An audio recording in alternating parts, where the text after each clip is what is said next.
قال النبي صلى الله عليه وسلم আল্লাহ নবী আমার হাদিস শরীফে বললেন, মান ক্বরাআল কুরআনা হারফান ফালাহু আশরু হাসানা, একটা করে কোরআন শরীফের অক্ষর পাঠ করলে আশরাতুন হাসানা, আমার আল্লাহ 10টা করে নেকি দান করেন। পৃথিবীতে ঈসা, মুসা, দাউদ, আইয়ুব, শুআইব, জাকারিয়া, লূত, ইব্রাহিম, পৃথিবীতে যত নবী এসেছে যাদের নাম কোরআনে আল্লাহ ঘোষিত করেছে, সবচাইতে নবী মুসা আলাইহিস সালামের নাম আমার আল্লাহ কোরআনে বেশি দিয়েছে। নবী আমার হাদিস শরীফে বললেন, কোরআন শরীফের একটা অক্ষর পাঠ করলে 10টা করে নেকি পাওয়া যায়।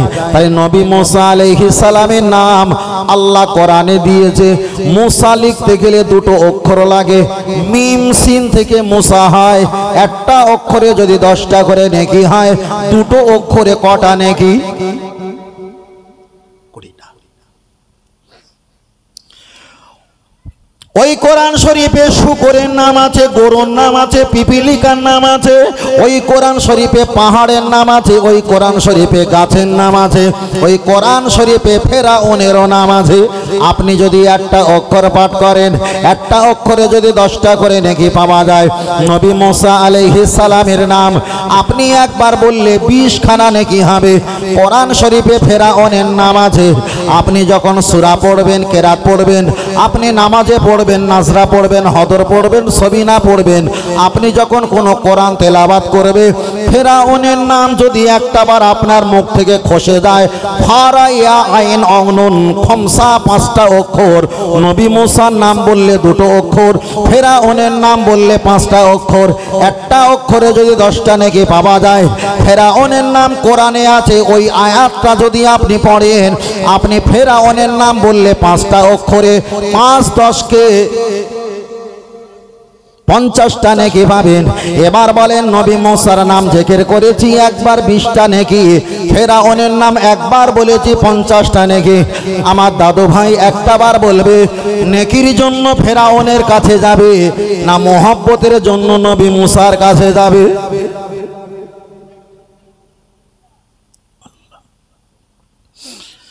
নবী মুখে দেখা যায় নবী মুসা আলাইহিস সালামের নাম যদি জিকির করেন, আপনার নেকি হবে কম, নেকি হবে কম। ফেরাউনের নাম যদি বলেন একবার বললে 50টা নেকি, নেকি হবে বেশি। আপনি যদি তার নাম বারবার জিকির করেন, রাতের অন্ধকারে তার সঙ্গে দিদার নসিব হয়ে যাবে। আপনি যদি তার নাম বারবার জপ করেন আর জিকির করেন, হাসরের ময়দানে দুনিয়ার যার স্মরণ করেছো, ভালোবেসেছো, দুনিয়া থেকে বিদায় নেবার পর কিয়ামতের ময়দানে আমার আল্লাহ ফেরাউনের সঙ্গে তোমার নামটা ওখানে দাঁড় করিয়ে দেবে। তোমার কাতারটা ফেরাউনের সঙ্গে আল্লাহ হাজির করিয়ে দেবে। যে ফেরাউন বলেছিলেন আনা রাব্বুকুমুল আলা, আমি হলাম সবচাইতে বড় খোদা, ওই ফেরাউন যদি জাহান্নামে যায়, যার নাম স্মরণ করেছো সারাটা দিবানিশি, তাকে মোহাব্বত করার বিনিময় উনি যদি জাহান্নামে যায়, নেকির আশায় যারা ছুটেছিলে বাবা, তোমারও শেষ পরিণতি জাহান্নামী হবে। নবী মুসা আলাইহিস সালামের নামটা যদি আপনি জিকির করেন,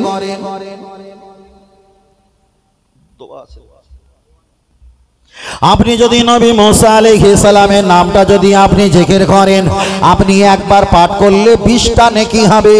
নেকির সংখ্যা কম। আপনি তো নবী মুসা আলাইহিস সালামের সঙ্গে মহব্বতে আপনি জড়িয়ে যাবেন। দুনিয়াতে মহব্বত করলে হাসরের ময়দানে তার কাতারের সঙ্গে আল্লাহ আপনার কাতারটা দাঁড় করিয়ে দেবে। নবী আমার একটা হাদিস শরীফে বললেন, কুল্লু নবিয়্যিন মাসুম, সমস্ত নবীরা আম্বিয়ারা ওরা বেগুনা মাসুম।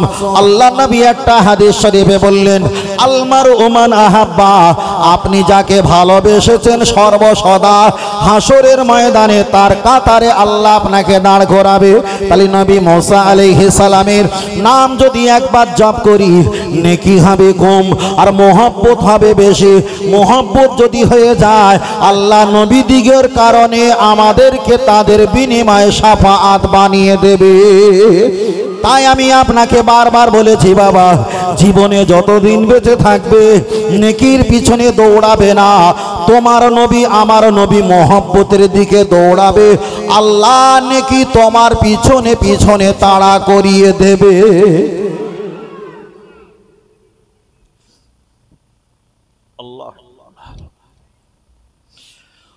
ও আমার সোনামানিকেরা, একটা বার আগিয়ে যাওয়া যায়, লক্ষ্য করে দেখা যায় তাহলে এখানে মহাব্বত আর নেকির বিষয়টা দুটো হয়ে গেছে। এবার আমি আপনার কাছে একটা বার বলছি, আল্লাহর কাবা বাইতুল্লাহ শরীফে আপনি যদি একটা বার চলে যাও, আল্লাহর কাবা বাইতুল্লাহ শরীফে চলে গেলে আল্লাহর কাবার দিকে তাকালে 120টা করে রহমত হয়। আল্লাহর কাবা শরীফে যদি আপনি নামাজ পড়েন, এক রাকাত নামাজ পড়লে 1 লক্ষ রাকাতে সওয়াব আল্লাহ দান করে দেবে। কিন্তু আমি আপনার বোঝাতে চেয়েছি, আল্লাহর কাবা বাইতুল্লাহ আপনি যদি 1 রাকাত নামাজ পড়েন 1 লক্ষ রাকাতের সওয়াব দেবে। আর মসজিদে নববীতে যদি আপনি নামাজ পড়েন 1 রাকাতে 50,000 আল্লাহ নেকি দান করবে। তাহলে কাবায় 1 রাকাত পড়লে 1 লক্ষ রাকাতের সওয়াব, আর মদিনা শরীফে 1 রাকাত নামাজ পড়লে 50,000 রাকাতের সওয়াব। সওয়াবের পরিমাণটা মক্কা শরীফ, আর সওয়াবের কম পরিমাণটা হলো মদিনা শরীফ। এবার আমি আপনাকে বলছি, আপনি যদি নেকি নেওয়ার জন্য মক্কা শরীফে যদি 40টা দিন 41টা নামাজ পড়েন, নেকি আপনার পাহাড় হয়ে যাবে। কথা সত্য না মিথ্যা? পাহাড় নেকি হয়ে যাবে। কিন্তু নবী আমার বলেছেন, যারা ঈমানদার তারা আমার কাছে আসবে, আমাকে সালাম দেবে, আমাকে দেখে যাবে। যারা মুনাফিক আমার বাড়িতে তারা আসতে পারবে না। তাহলে মক্কা শরীফে নেকি কামিয়ে বাড়ি চলে আসবেন। রসুলের হাদিস, আপনি মুনাফিক হয়ে গেলেন। যেখানে নেকি কম সেখানে যেতে হবে কেন? এখানে নেকি বেশি, ওখানে নেকি কম। আল্লাহ নবী একটা হাদিস শরীফে বললেন, মানজারা কবরিন ওয়াজাবাত লাহু শাফাতি। আমার এখানে আসলে নেকির পরিমাণ কম হতে পারে, কিন্তু আমি নবী আমার মাজার রওজাতুল আকদাস মুকাদ্দাস যদি একটা বা সচক্ষে দেখতে পাও, ওয়াজাবাত লাহু শাফাতি, আমি মুহাম্মদ সাল্লাল্লাহু আলাইহি ওয়াসাল্লাম তার জান্নাতে দেওয়ার জন্য আমি নিজেই সুপারিশই করব। আর একটু জোরে বলে। তাহলে নেকি নেওয়ার জন্য মক্কা শরীফে শুয়ে থাকা যাবে না। এবার জান্নাত যিনি আমাদের জন্য শাফাত করবে, তানার বাড়িতে যাওয়া লাগবে না? লাগবে না? লাগবে। তাহলে নেকির কোনো নিরাপত্তা আছে? নেকি কামিয়ে বাড়ি এসেছে, রসুল বলছে মুনাফিক, ও আমার কাছে আসেনি। কেন? আল্লাহকে চিনিয়েছে নবী, নামাজকে চিনিয়েছে নবী, হজকে চিনিয়েছে নবী, কাবা চিনিয়েছে কে? তাহলে আল্লাহকে চিনলাম, নবীকে চিনলাম না। আল্লাহ আকবার, আল্লাহ আল্লাহ আল্লাহ। ও আমার সোনামানিকের, আমি আপনাকে বোঝাতে চেয়েছি, আপনি কি আল্লাহকে কোথায় খুঁজবেন? মসজিদ, মাদ্রাসা, খানকা, ঈদগাহ, মক্তব, মসজিদ, তামাম পৃথিবীর পূর্ব, পশ্চিম, উত্তর, দক্ষিণ কোনায় কোনায় আল্লাহকে খুঁজবেন, আল্লাহকে খুঁজবেন। কিন্তু কোরআনের একটা ব্যাখ্যা এসেছে, নাহনু আকরাবু ইলাইহি মিন হাবলিল ওয়ারিদ। আমার আল্লাহর কোরআন জবাব দিয়ে বললেন, বান্দা তুমি যতই চালাকি করো না কেন, তোমার ঘাড়ে শিরা যতটা সন্নিকটে, তার চাইতে আমি আল্লাহ আরো সন্নিকটে বিদ্যমান। তাহলে আল্লাহ যদি ঘাড়ে শিরা সন্নিকটে আল্লাহ যদি বিদ্যমান থাকে, এবার নবী কোথায় আছে? আল্লাহ তো কাছাকাছি চলে এসেছে। তাহলে নবী কি মদিনায় আর থাকবে বলে মনে হয়? আল্লাহর কোরআন পড়ে জবাব দিয়ে বললেন, আমি আল্লাহ বলেছি আমার বান্দার ঘাড়ে শিরা যতটা সন্নিকটে, তার চাইতে আরো সন্নিকটে আমি আল্লাহ। তবে আমার হাবিবকে আমি ফেলে দেই না, আমার হাবিবকে আমি সরিয়ে রাখি না। ও ঈমানদার, জেনে রেখে দাও, আল্লাহর কোরআন পড়ে জানিয়ে দিয়ে বললেন, আন্নাবিয়্যু আওলা বিল মুমিনিনা মিন আনফুসিহিম। আমি আল্লাহ তোমার ঘাড়ে শিরা সন্নিকটে, আন্নাবিয়্যু আওলা বিল মুমিনিনা মিন আনফুসিহিম।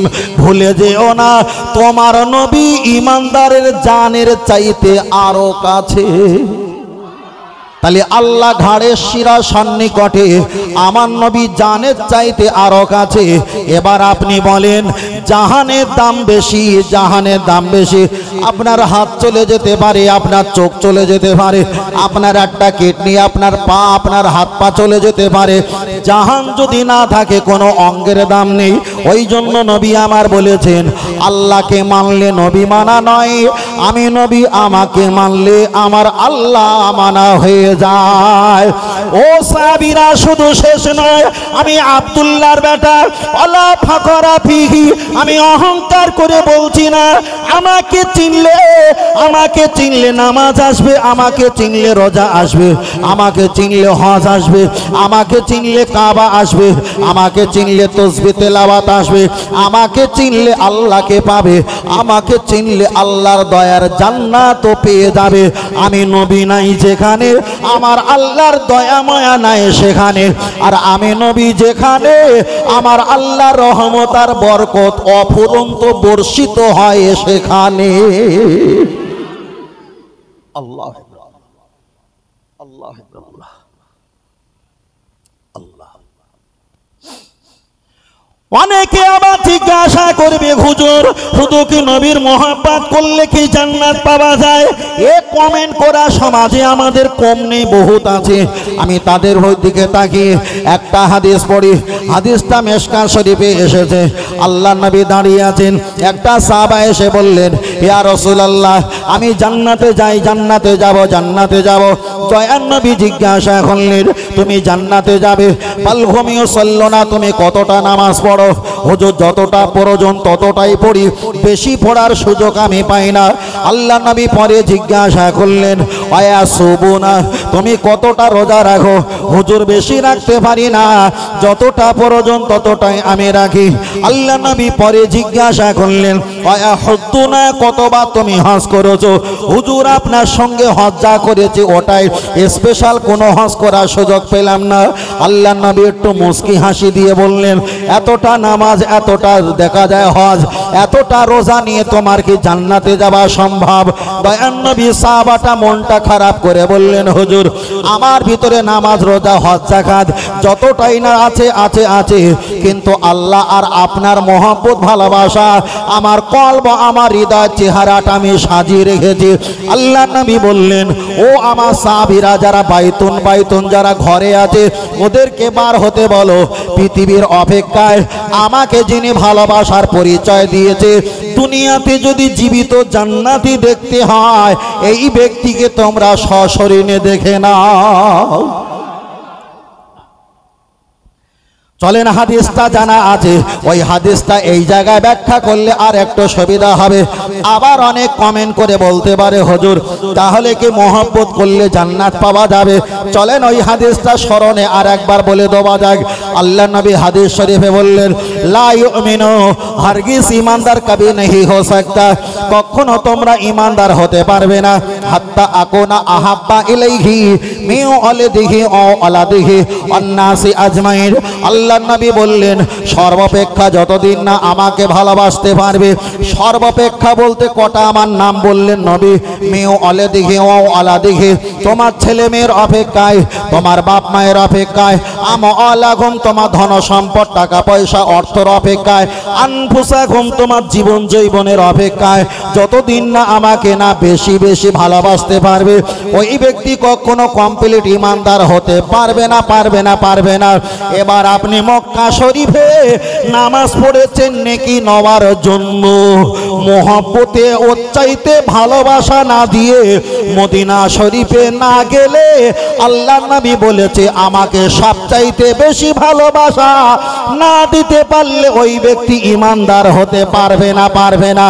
এবার আমাদের সমাজে কিছু নামধারী হুজুররা বলে, হজ করতে যাবে মক্কা শরীফে, মদিনা শরীফে যাবার দরকার নেই, শুধু ওদের কাছে নেকি প্রয়োজন আছে, মহব্বতের কোনো প্রয়োজন নেই।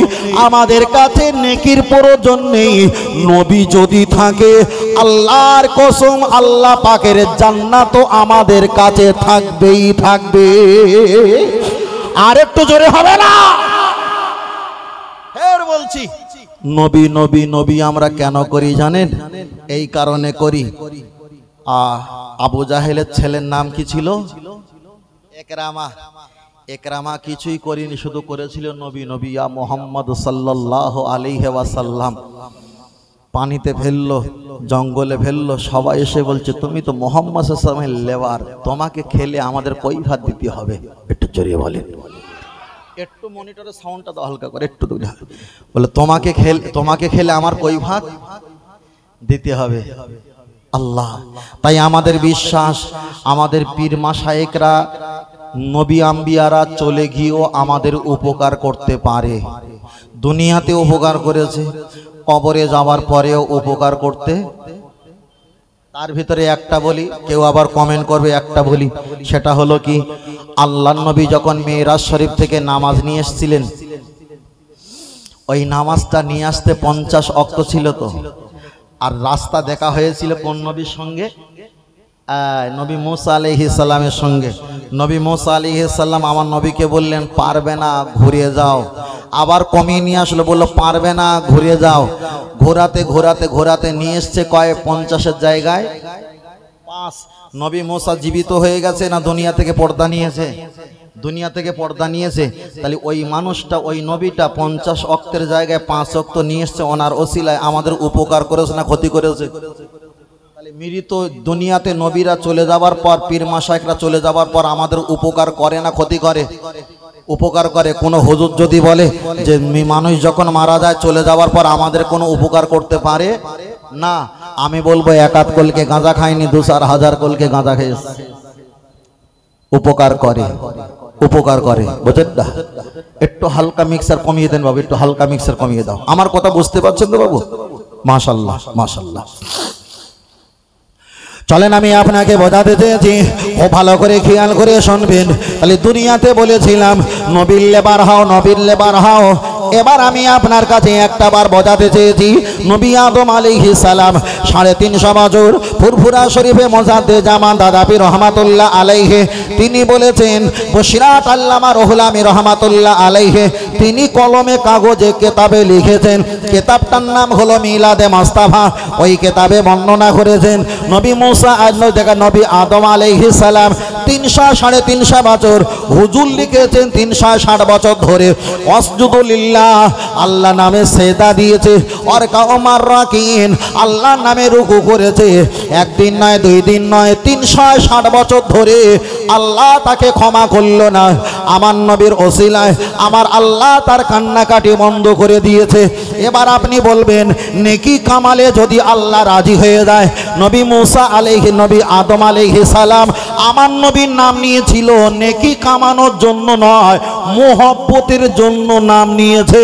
মোহব্বতের জন্য নামটা স্মরণ করার কারণে আল্লাহ তাকে ক্ষমা করে দিয়েছে। তাহলে এখানে প্রমাণ হয়ে গেল নেকির কাজ করলে আল্লাহ খুশি হয় না, নবীর নাম জপে মোহব্বত করলে আমার আল্লাহ খুশি হয়ে যায়। আর একটু জোরে বলে সুবহানাল্লাহ। চলেন আর একটা হাদিস পড়া যাক। আল্লাহ নবী জানিয়েছে, মান আসানি, কেউ যদি আমাকে বার্তা সরিয়ে দেয়, ফাকাত আসাল্লাহ, যতই ইবাদত করুক আমার আল্লাহ তাকে হটিয়ে দেবে, বাদ দেবে। যেমন দিয়েছিল আবুল হারেসাকে, যেমন নবী আদমকে দিয়েছে আমার আল্লাহ। পরে আমার নবী পরে বললেন, মান আতানি, যারা আমাকে ইত্তেবা করবে, মোহাব্বত অনুসরণ করবে, ফাকাত আতাল্লাহ, ওই ইত্তেবা মোহাব্বত ভালোবাসা আমার আল্লাহ পাকের দরবারে চলে যাবে। আল্লাহর কোরআন পরে বলে দিয়েছেন, বান্দা জেনে রেখে দাও, আমাকে রাজি, আমাকে খুশি, আমাকে পিয়ার করতে গেলে ফাত্তাবিউনি ইহিবকুমুল্লাহ, আমার হাবিবকে রাজি খুশি মোহাব্বত ইত্তেবা করলে আমার ইত্তেবা করা হয়ে যাবে। আর আমাকে ইত্তেবা করলে আমি আল্লাহ আপনাকে খালি হাতে ফিরবো না। আগফির লাকুম যুনুবাকুম আল্লাহু গফুরুর রহিম, আমি আল্লাহ গফুর ও গফফার কারণে তোমাকে ক্ষমা করব। আমি ক্ষমা করতাম না আমাকে পেতে গিয়ে আমার হাবিবের মানার কারণে। আর একটু জোরে হবে না? কমেন্ট রাখার কোনো জায়গা থাকবে না। যে কমেন্ট আছে সে কমেন্টের কথা আমি বলবো, সওয়ালের কথা বলবো। মানে নিজে মাটি কাটা হবে, নিজে বওয়া হবে। কথা বোঝেন? নিজে মাটি কাটবো, কেউ বলবে না যে ভাই এত চাপ দিচ্ছিস কেন, তুলতে পারবে না। তুলবো তো আমি। ভাই এত বেশি করে কাটছো কেন, ভাই কাটবো তো আমি। তাহলে এখানে কিছু দরকার নেই। অসুবিধা আছে কি আপনাদের? অসুবিধা নেই তো? তাহলে তাকবীর নারে তাকবীর। আর এটা তাকবীর নারে তাকবীর। আরে পিছন থেকে ছেলেরা তাকবীর নারে তাকবীর। আহলে সুন্নাত ওয়াল জামাত সিলসিলা হক ফুরফুরা শরীফ মদিনা মক্কা শরীফ প্রতি বছরে না এবছরে ঈদগাহ মহান ইসাল্লে সওয়াব, মহান ইসাল্লে সওয়াব। নারে তাকবীর। আল্লাহ আমাদের কবুল করেন, বলেন আমিন। আর একটা সকলে বলেন আল্লাহুম্মা আমিন। কারবালা ও ভাই, ওই সে আপনাদের জোলা মধু যেতে গেলে কারবালা বলেন, এই সে কারবালা ভাই, এই কারবালা বলতেন এইটা, তাই তো? ও আচ্ছা আচ্ছা, নামটা খুব পপুলার নাম, তাই না? সকলে এক বাক্যে চেনে। মাশাআল্লাহ মাশাআল্লাহ, আল্লাহু আকবার, আল্লাহ আল্লাহ।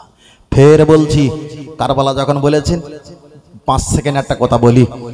মানুষ মারা যায়, অনেকে রোগ হয় রক্ত শূন্যতা হলে, রক্ত নিয়ে মারা যায়। তো ইসলাম একদিন মারা যাচ্ছিল রক্ত শূন্যতার কারণে। ইমাম হাসান ইমাম হুসাইন রাদিয়াল্লাহু তাআলা আন, তাদের রক্ত খুনের মোবারকের বিনিময়ে ইসলাম তরুতাজা হয়ে গেছে। জোরে বলেন। তুমি যে ইসলাম কাটছাঁট করছো, ডিজিটাল করছো, আধুনিক করছো, মডিফাই করছো, এই ইসলামে নতুন করে জাহান দিয়েছিল, রূপ দিয়েছিল, রক্ত শূন্যতা ছিল, রক্ত দিয়েছিল ইমাম হাসান আর হুসাইন কারবালার ময়দানে। তারা যদি না দিত, এই বাতিল মাল যে কটা লাফালাফি করছে এরা সব ইসলাম দখল করে দিত। কত বোঝানি? ইসলাম দখল করে। আমরা ইমাম মানি, তো ইমাম মানি। আর হোসাইন হুজুরকে দাওয়াত করেছিল কিসের জন্য? যে ইমাম মানবে, একটা আলোচনা করবে, তোমরা এসো।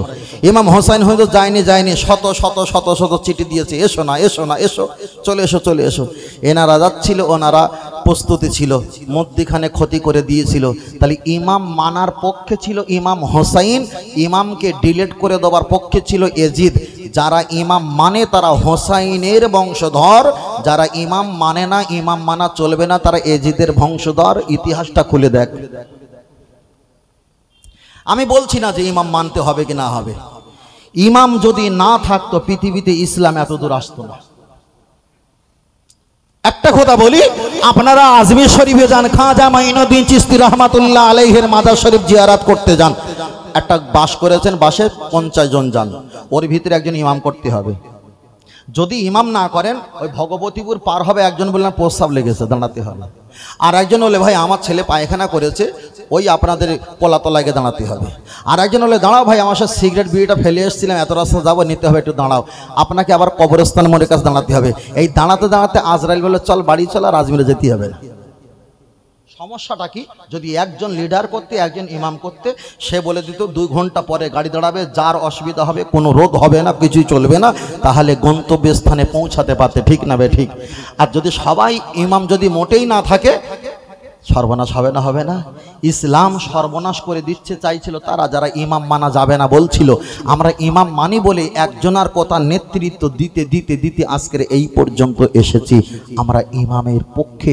আর আল্লাহ নবীও বলেছিলেন, আমি চলে যাবার পর আমার অবর্তমানে ইমাম তোমরা নিযুক্ত করবে। আবু বক্কর হুজুর ইমাম ছিল, আবু বক্কর হুজুরের পর ওমর ইমাম ছিল, ওমরের পর উসমান, এমন হতে হতে ইমাম হতে হতে আদি পর্যন্ত মসজিদে নববীতে ইমাম আছে না নাই? আছে। তোমরা এমনি ইমাম মানো না, নামাজের ইমাম কি করতে মানো? তোমরা এমনি ইমাম মানো না, প্রধানে তো ভোট দেওয়া যাবে না, তো গ্রামের ইমাম, সমাজ উন্নয়নের ইমাম। তোমরা এমনি ইমাম মানো না, প্রধানমন্ত্রী মানা যাবে না, রাজ্যের ইমাম। তুমি ইমাম মানো না, দেশের ইমাম প্রধানমন্ত্রী, তাকেও মানা যাবে না। ইমাম মানে কি? বাড়ির কর্তা। বাড়ি আব্বা যদি বলে আজকের বৌমা বাপের বাড়ি যাবে না, আগামী কালকের জানবে, যদি ওটা মেনে নেন, ওটা বাপ হলো ইমাম, ইমামের কথা মেনে নিয়েছেন। তাহলে ইমাম মানতে হবে না? হবে না? মোবাইল ফোন করেছেন, ব্যবহার করছেন, হঠাৎ করে নতুন আপডেট এসেছে, আপনি যদি আপডেটটা নেন, আপনি একটা ইমামের অনুসরণ করেছেন, কোনো একটা অপশানের অনুসারী করেছেন, নতুন আপডেট দিয়েছেন, মানে তার লেভেলে আপনি নিযুক্ত হয়েছেন। কথা ঠিক না বেঠিক? আর আপনি যদি অ্যাবাউট করে চলে যান, তাহলে কারোর নির্দিষ্ট আপনি ইত্তেবা করলেন না। আর যদি ইত্তেবা না করেন, আপনার সেট গরম হবে, স্পিরিট কাজ হবে, না, ভবিষ্যতে অচিরে ক্ষতি হতে পারে।